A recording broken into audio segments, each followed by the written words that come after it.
Admiral Kexthar stood on the bridge of his massive warship. The ship was 5 miles long and packed with weapons that could destroy planets. He looked at the data screen showing a small blue planet far away. The planet was called Earth by the creatures living there.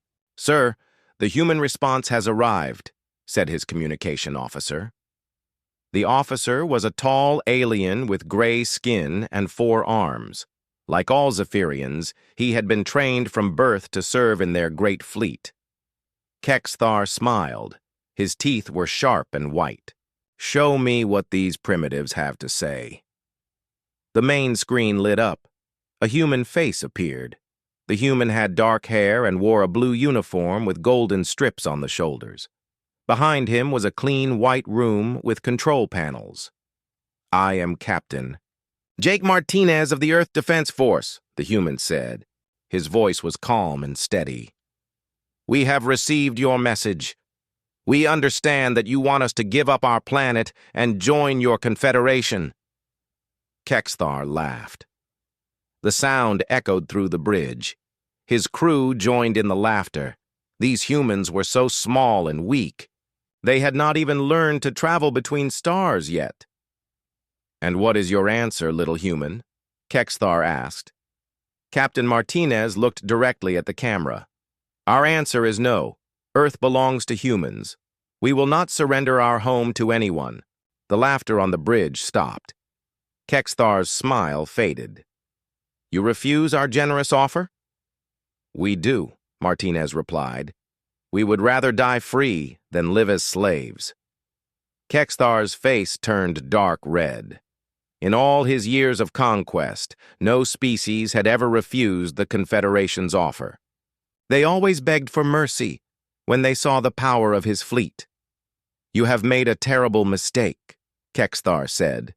"Your planet has resources we need for our war. You will give them to us willingly, or we will take them by force." Martinez shook his head. "We know about your war with the Void Hunters. We know you are losing, but that does not give you the right to steal from others." "How do you know about the Void Hunters?" Kexthar demanded. The humans were supposed to be isolated. They had no contact with other worlds. "We know many things," Martinez said. "More than you think." Another human appeared on the screen. This one was a woman with short brown hair and the same blue uniform. She had more golden strips than Martinez. "I am Admiral Lisa Chen," she said. "I speak for all of Earth's military forces. Captain Martinez has given you our official answer. But let me make it clear. If you attack our world, you will regret it." Kexthar burst into laughter again. "You threaten me? Your entire species lives on one small planet. You have no space fleet. You have no weapons that can reach beyond your atmosphere. What could you possibly do to harm us?" Admiral Chen smiled. It was not a nice smile. "Try us and find out." The transmission ended. The bridge fell silent. Kexthar stared at the empty screen. No one had ever spoken to him like that before. "Sir," said his tactical officer, "should we prepare the full invasion fleet?" Kexthar waved his hand. "No. These humans need to learn respect. Send a patrol fleet. 50 ships should be enough to destroy their defenses and teach them humility." "Only 50 ships, sir?" the officer asked. "The planet has over 7 billion inhabitants." "They are primitives," Kexthar said. "They cannot even leave their own solar system. 50 ships will be more than enough to crush their spirit." The tactical officer nodded and began sending orders. Across the fleet, 50 warships powered up their engines. Each ship was bigger than anything humans had ever built. Each ship carried enough firepower to level entire cities. On Earth, Admiral Chen stood in the command center deep under the Rocky Mountains. Captain Martinez was beside her, along with dozens of other officers. The room was filled with screens showing data from across the solar system. "They took the bait," Chen said. "Only 50 ships. Kexthar is more arrogant than we hoped." "Are you sure this will work?" Martinez asked. 50 alien warships is still a lot of firepower. Chen walked to a large screen showing the positions of ships throughout the solar system. Most of the dots were marked as civilian vessels or research stations, but Chen knew better. Jake, humanity, has been preparing for this day for 30 years, she said. Ever since the first alien probe was shot down over Nevada in 1995, we knew they would come eventually. She pressed a button on her console. All stations, this is Admiral Chen. Operation Prometheus is now active. Repeat, Operation Prometheus is active. Across the solar system, radio signals flashed between hidden installations. On the moon, inside what looked like mining equipment, weapons systems came online. In the asteroid belt, rocks that had been hollowed out decades ago began to move. How long until the alien fleet arrives? Chen asked. 6 hours at their current speed, replied Commander Ryan Blake from his position at the sensor station. They are moving slowly. They think we cannot see them coming. Chen nodded. Good. Let them think we are blind and helpless. When they arrive, they will get the surprise of their lives. Captain Martinez looked at the display showing Earth's orbital defenses. To alien sensors, they would look like communication satellites and weather stations. The aliens had no idea that each one was a weapon platform loaded with railguns and missile pods. Admiral, said Lieutenant Kate Johnson from the communications station. We are receiving messages from the lunar colonies. They are ready. What about the Mars garrison? Chen asked. Colonel Steve Parker reports all stealth ships are in position, Johnson replied.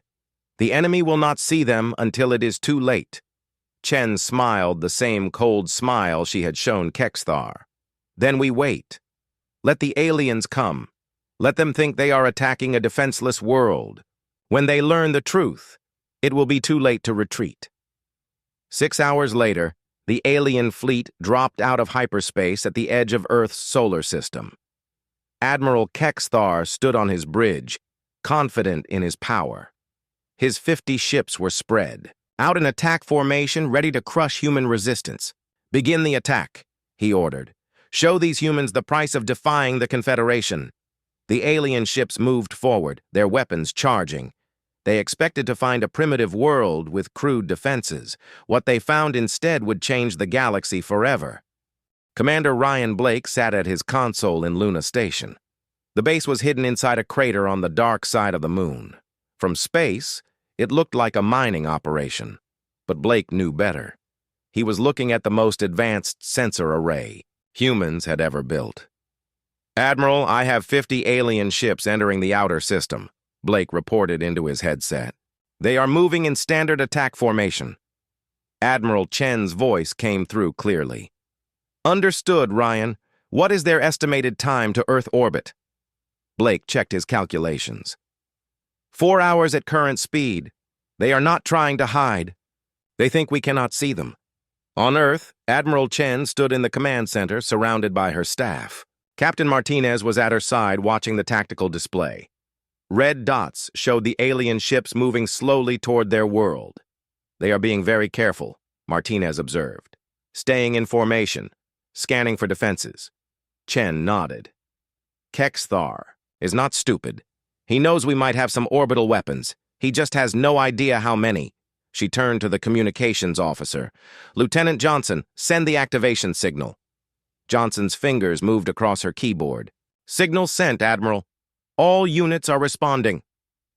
Across the solar system, hidden installations began to wake up. On the moon, massive doors opened in what aliens thought were mining shafts. From inside came ships that had been built in secret. Over 30 years, the first to emerge was the UES Liberty, Admiral Chen's flagship. The ship was 2 miles long and bristling with weapons. It had been built inside a hollowed-out asteroid and moved to the moon 5 years ago. Captain Danny Rodriguez stood on the bridge of the UES Ghost Rider. His ship was much smaller but packed, with stealth technology. This is Ghost Rider to all units. Stealth systems are active. We are invisible. More ships emerged from hidden bases. The UES Thunderbolt came out of a crater on Mars. The UES Ranger lifted off from what looked like a space station near Jupiter. Dozens of smaller vessels appeared from asteroid mining operations. Admiral Kexthar watched his tactical display with growing confusion. His sensors had detected 12 human ships in orbit around Earth. Now the display showed over 300 vessels. "This cannot be correct," he said to his tactical officer. "Run a full diagnostic on our sensors." The officer, a female Zephyrian named Vexara, checked her equipment twice. "Sir, the sensors are working perfectly. The humans have a fleet of over 300 ships." "Impossible," Kexthar snapped. "Our intelligence reports said they had no space fleet. They cannot even travel faster than light." Vexara looked at her screen again. "Sir, I am detecting weapon signatures that do not match any known technology. These ships are carrying armaments that our databases cannot identify." On the Ghost Rider, Captain Rodriguez smiled as he watched the alien formation. His ship was only a mile away from the lead alien vessel, but their sensors could not see him. "All stealth units, this is Rodriguez. Take your positions. Wait for the Admiral's signal." Throughout the solar system, human ships moved into attack positions. The aliens had expected to face a primitive defense force. Instead, they found themselves surrounded by vessels using technology they had never seen before. Admiral Chen's voice filled the command frequency. "All units, this is Chen. The enemy fleet is now within range. Remember, we are not just defending Earth. We are showing the galaxy that humanity will not be conquered." Captain Jake Martinez had transferred to the battlecruiser UES Freedom. He stood on the bridge watching the alien ships approach. "Admiral, they are still advancing. I do not think they realize what they are flying into." "Good," Chen replied. "Let them get closer. When they attack, we will show them what humans do best." Colonel Steve Parker commanded the Mars Defense Force. From the surface of the red planet, his ships had been hidden in the polar ice caps for years. "Mars garrison ready, Admiral. We have 20 ships standing by." The alien fleet continued its advance. Admiral Kexthar was becoming more nervous with each passing minute. His sensors showed human ships appearing everywhere, but his intelligence had said this was impossible. "Open a channel to the human flagship," he ordered. The main screen lit up, showing Admiral Chen on the bridge of the Liberty. Behind her, human officers worked at their stations with calm efficiency. "Admiral Kexthar," Chen said, "I see you brought some friends." "How do you have so many ships?" Kexthar demanded. "Our scouts reported that you had no space fleet." Chen smiled. "Your scouts saw what we wanted them to see. Humans are very good at hiding things when we need to." "This is some kind of trick," Kexthar said. "Those cannot be real warships. You do not have the technology." "Would you like to test that theory?" Chen asked. Behind her, Tactical Officer Amy Watson called out readings. "Admiral, all weapon systems are online. Railguns are charged and ready. Missile pods are loaded." Kexthar heard the report and felt a chill. Railguns were kinetic weapons that fired solid projectiles at high speed. They were primitive compared to energy weapons, but they could be very effective. "You think your crude kinetic weapons can penetrate our shields?" he asked. Chen's smile grew wider. "Our kinetic weapons are not crude. They fire projectiles at 30% of light speed. Let's see how your shields handle that." On his bridge, Vexara checked her sensors again. "Sir, I am reading massive energy buildups in the human ships. Whatever weapons they have, they are powering them up now." Commander Blake on Luna Station was tracking everything.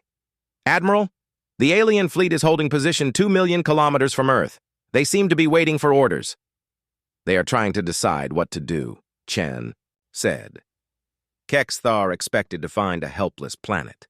Instead, he found a fleet that outnumbers his 3-to-1.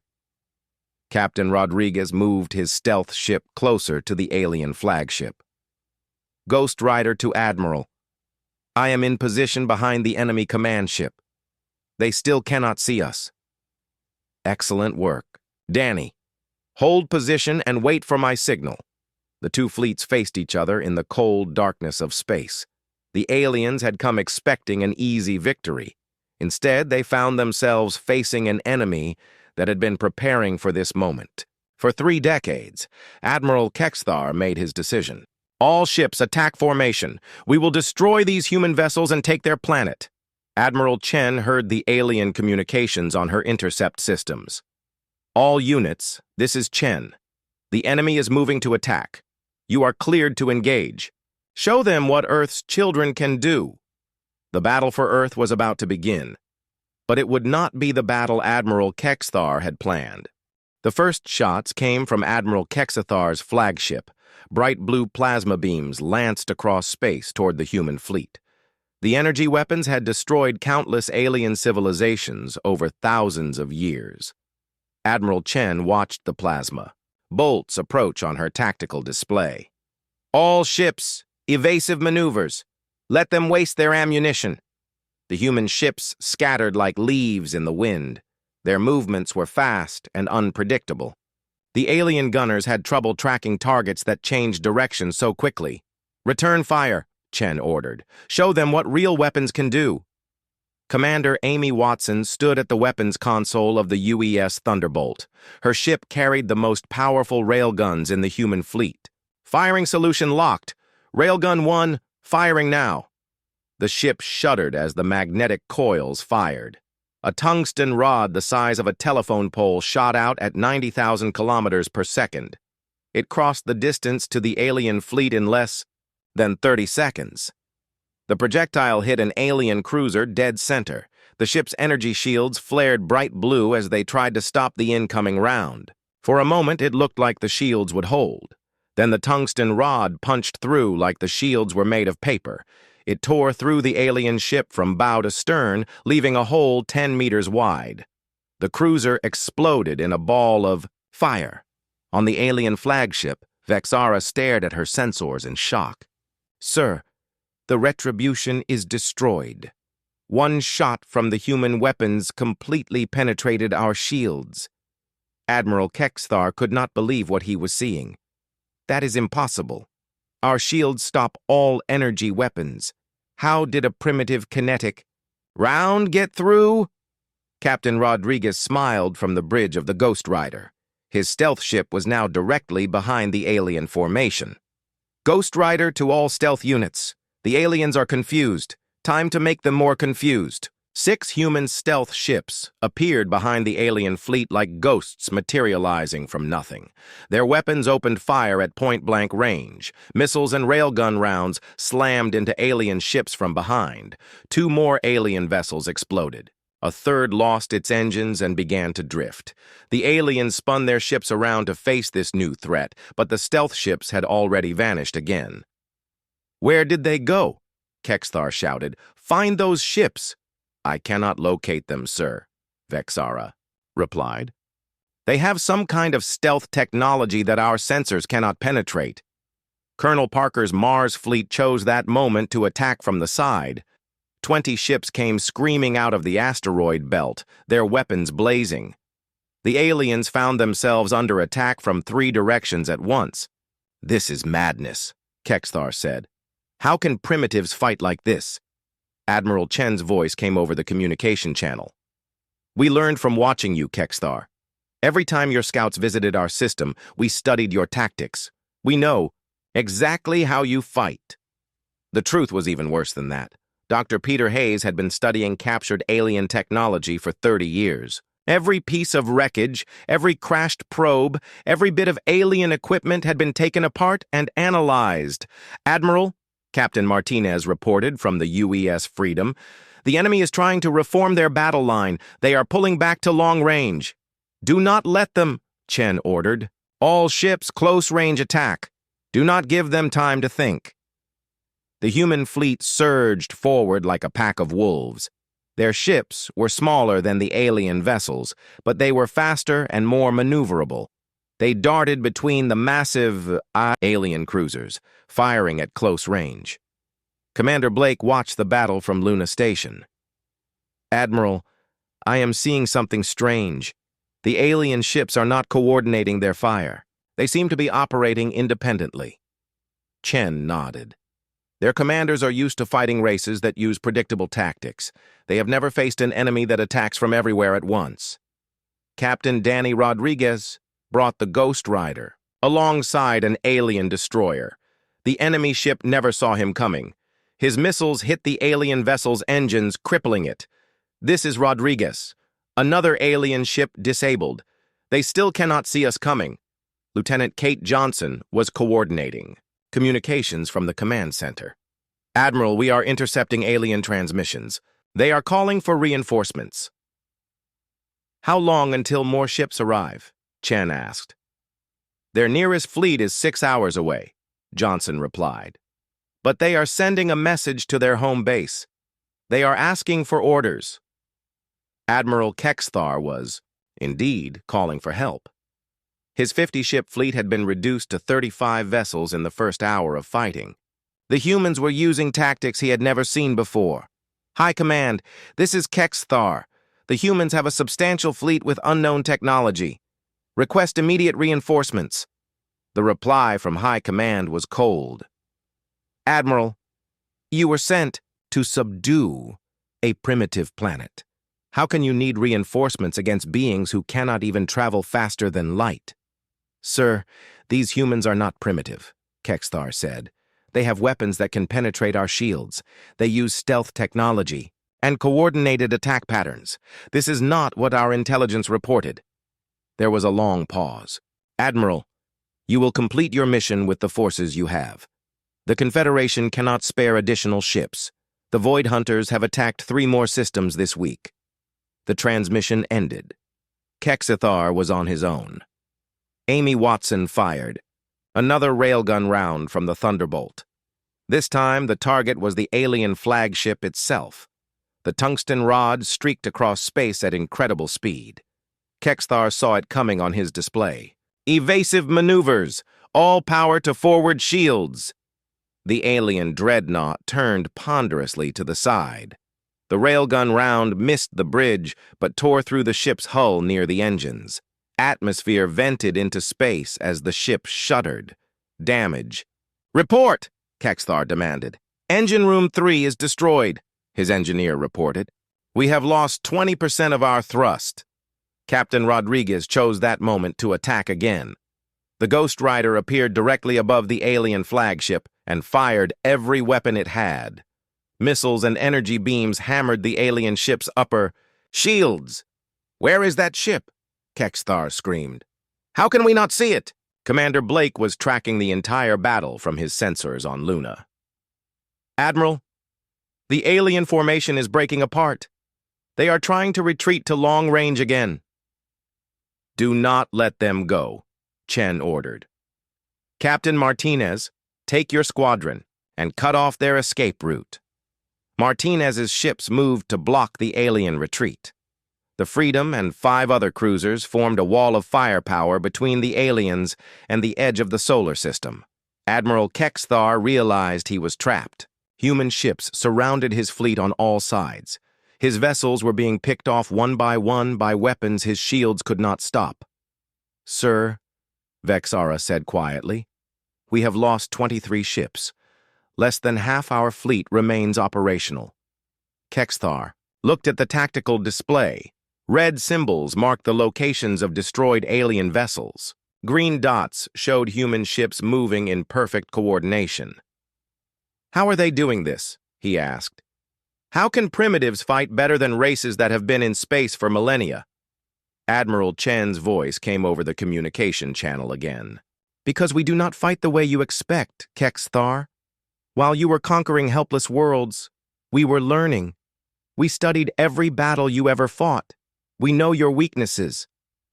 The truth was that humans had been preparing for this war since the first alien contact in 1995. Every crashed probe had been studied. Every transmission had been decoded.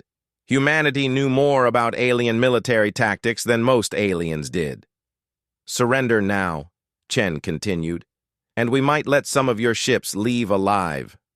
Kexthar's face turned red with rage. Never! The Confederation does not surrender to primitives. Then you will die like the others, Chen said calmly. All ships, Continue the attack. Show them what happens when someone threatens Earth. Admiral Kexthar's fleet was dying. Of the 50 ships that had entered Earth's solar system, only 15 remained. The rest were either destroyed or drifting in space with dead engines. "Sir, we must retreat," Tactical Officer Vexara said. Her voice was shaking with fear. "We cannot win this battle." Kexathar looked at his tactical display. Human ships surrounded his remaining vessels. Their weapons had proven far more deadly than anyone had expected. "All ships, withdraw to jump coordinates," he ordered. "We retreat to Nexus Prime." The surviving alien ships turned and began moving toward the edge of the solar system. Their engines burned at maximum power as they tried to escape the human fleet. Admiral Chen watched the aliens flee from the Bridge of the Liberty. Captain Martinez stood beside her, monitoring the tactical situation. "Should we let them go?" Martinez asked. Chen was quiet for a long moment. She thought about the alien demand for surrender. She thought about how they had planned to enslave her species. "No," she said finally. "They came to our home uninvited. Now we return the visit." She opened a channel to all human ships. "This is Admiral Chen. The enemy is retreating. We will pursue them to their home base." Captain Rodriguez's voice came over the communication system. "Admiral, we do not have faster-than-light travel. How can we follow them?" Chen smiled. "We do now. Dr. Hayes, report to the bridge." Dr. Peter Hayes arrived 5 minutes later. He was a small man with gray hair and thick glasses. For 30 years, he had been Earth's leading expert on alien technology. "Admiral, the FTL drive is ready for testing," he said. "We have installed captured alien hyperspace engines in 12 of our ships." "Will they work?" Martinez asked. Hayes nodded. "We have been studying their technology since the first crashed probe in 1995. The drives are not only functional, they are improved. Human engineering has made them more efficient." Admiral Kexthar's ships reached the jump point and vanished into hyperspace. They left behind the wreckage of 35 vessels and the bodies of thousands of crew members. Chen turned to her navigation officer. "Set course for the alien home system. We follow them." The human fleet jumped into hyperspace. For the first time, 12 ships, including the Liberty, made the transition successfully. The rest remained behind to guard Earth. The journey to Nexus Prime took 6 hours. When the human ships emerged from hyperspace, they found something shocking. The Confederation. Capital was under attack. Commander Rick Davis piloted the scout ship UES Ranger ahead of the main fleet. What he saw made his blood run cold. "Admiral, you need to see this." The main screen on the Liberty lit up, showing the Nexus Prime system. The planet was surrounded by burning space stations and the wreckage of hundreds of ships. But the attackers were not any alien race the humans had ever seen. "What are those things?" Martinez asked. The enemy ships were black as space itself. They had no clear shape, seeming to shift and flow like living shadow. Their weapons fired beams of darkness that ate through metal and energy alike. "Those are Void Hunters," said a familiar voice. Admiral Kexthar's damaged flagship limped into sensor range. The ship was leaking atmosphere and trailing debris. Half its weapons were destroyed. Chen opened a communication channel. "Admiral Kexthar, what is the situation?" The alien admiral appeared on screen. His proud bearing was gone. He looked defeated and afraid. "The Void Hunters arrived 3 days ago. They have destroyed most of our fleet. Nexus Prime is dying." Captain Sofia Martinez commanded the cruiser UES Defiance. She was Admiral Chen's niece and one of the fleet's best tactical officers. "Admiral, I am reading massive energy signatures from those black ships. Their weapons are unlike anything in our database." Chen studied the battle. The Void Hunters moved like a swarm of insects. Their ships had no formation, no apparent strategy. Yet they were winning. How long has this war been going on? She asked Kexthar. 500 years, the alien replied. The Void Hunters appeared at the edge of the galaxy and began consuming entire civilizations. They learn from every species they destroy. They adapt to every weapon we use against them. Dr. Hayes was scanning the alien ships with every sensor the Liberty had. Admiral, these vessels do not follow normal physics. Their hulls seem to be made of some kind of programmable matter. Programmable matter? Chen asked. Material that can change its properties at will, Hayes explained. If we fire energy weapons, it becomes resistant to energy. If we use kinetic weapons, it hardens against physical impact. Commander Blake's voice came over the communication system from Luna Station. Admiral, I am detecting similar ships at the edge of our solar system. The Void Hunters are moving toward Earth. Chen felt ice in her veins. How many ships? Over 1,000, Blake replied. They will reach Earth in 18 hours. Admiral Kexthar heard the transmission. Admiral Chen, we must work together. The Void Hunters will destroy both our species if we do not cooperate. Chen looked at the alien who had come to conquer her world just hours before. Now he was asking for help. What do you propose? She asked. Combine our fleets, Kexthar said. Share our technology. Fight together or die separately. Captain Rodriguez brought the Ghost Rider closer to the battle zone. Admiral, I am seeing something strange. The Void Hunter ships are not just attacking randomly. They are studying the Confederation vessels, learning how their weapons work. Chen realized the horrible truth. They are not trying to win quickly. They are learning everything they can about alien technology before they destroy it. A massive Void Hunter ship, larger than anything in either fleet, moved toward Nexus Prime itself. The planet's surface was already scarred by weapons that turned matter into nothingness. That is their command ship, Kexthar said. If we can destroy it, the swarm might be confused long enough for us to escape. Chen made her decision. All human ships, this is Chen. We are going to help defend Nexus Prime, not because we forgive the Confederation for attacking us, but because something worse is coming for Earth. She opened a channel to both fleets. All ships, human and alien, form a combined battle line. We hit that command ship with everything we have. Captain Martinez looked at his aunt. Are you sure about this? These aliens tried to conquer us. Chen nodded. The enemy of my enemy is my friend Jake. Besides, if we do not stop the Void Hunters here, Earth will be next. The combined fleet moved toward the massive Void Hunter command ship. Human vessels with their kinetic weapons flew alongside alien ships with energy cannons. Two species that had been enemies an hour ago now fought side by side. But as they approached the enemy, Dr. Hayes made a discovery that changed everything. Admiral, I have been analyzing the Void Hunter technology. These are not biological creatures. They are machines, artificial intelligence from some ancient civilization. Can we communicate with them? Chen asked. Hayes shook his head. I do not think so. Their programming seems to have only one goal: consume all organic life and learn from it. They have been doing this for millions of years. The battle for Nexus Prime was about to begin. But Chen realized this was not really about saving the alien capital.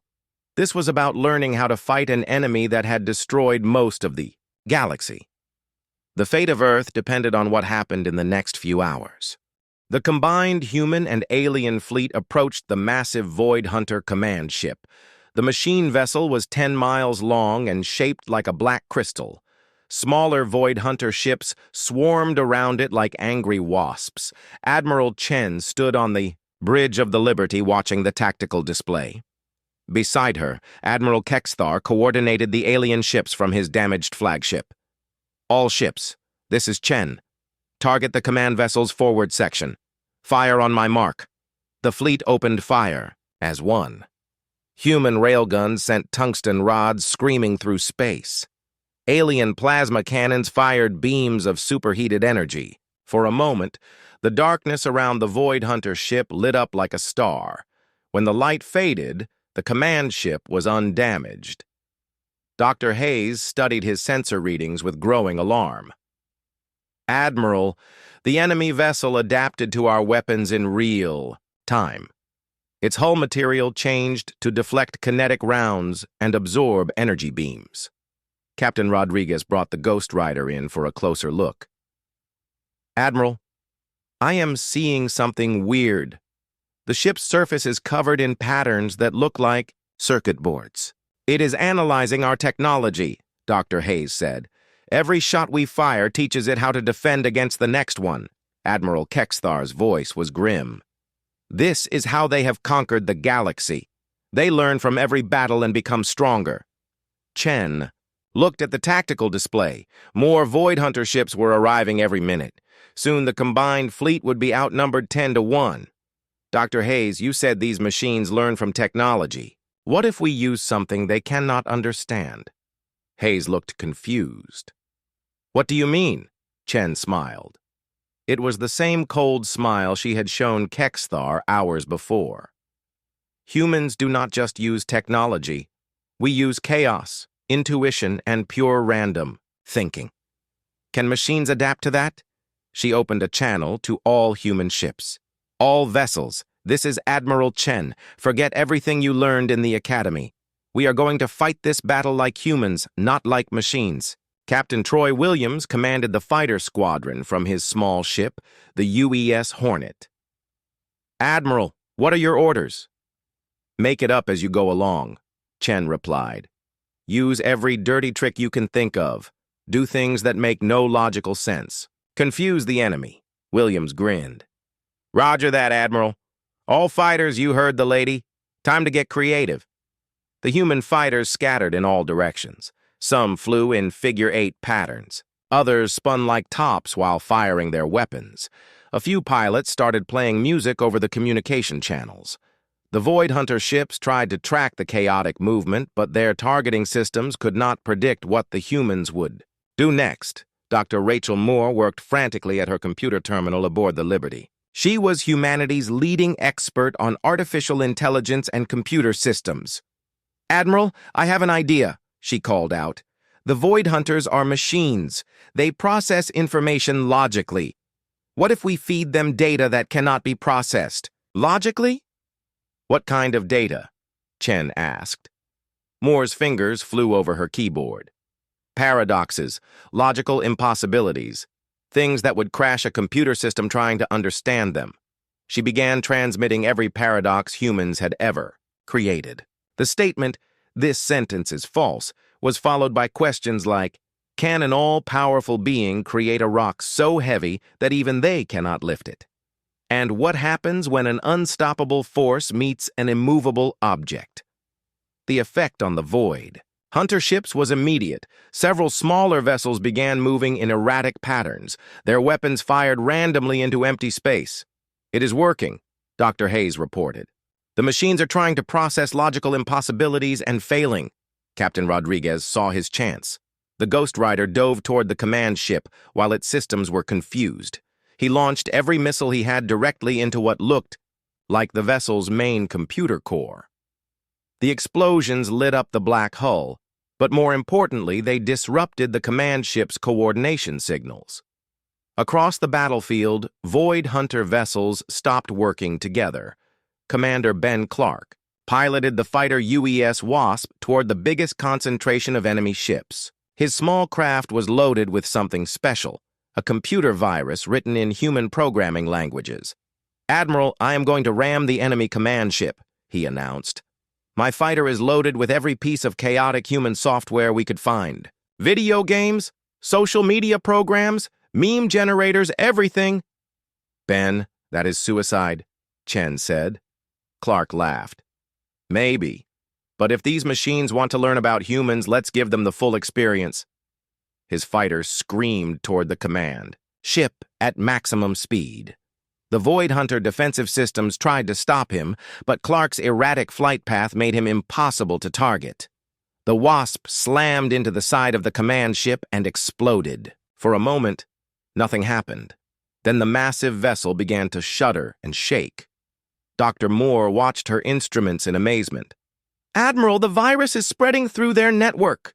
The machines are trying to process human culture and it is overloading their systems. Across the battlefield, Void Hunter ships began to malfunction. Some spun in circles, others fired on their own vessels. A few simply stopped moving entirely. All ships, attack now!" Chen ordered. "Hit them while they are confused." The combined fleet surged forward. Human and alien weapons tore into the disabled Void Hunter vessels. Without their adaptive defenses, the machine ships were surprisingly fragile. Admiral Kexthar could not believe what he was seeing. "How did you do that?" "We have fought the Void Hunters for 500 years and never found a weakness." "Because you tried to outthink them," Chen replied. "Humans learned long ago that sometimes the best strategy is to stop thinking and start acting on instinct." The battle turned into a rout. Void Hunter ships that had seemed invincible were destroyed by the dozens. The massive command ship, its systems overwhelmed by human chaos, began to break apart. Captain Martinez watched the enemy fleet collapse from the bridge of the Freedom. "Admiral, we are receiving surrender signals from the remaining Void Hunter vessels." "Machines do not surrender," Kexthar said in confusion. Dr. Hayes studied the signals. "These are not surrender messages.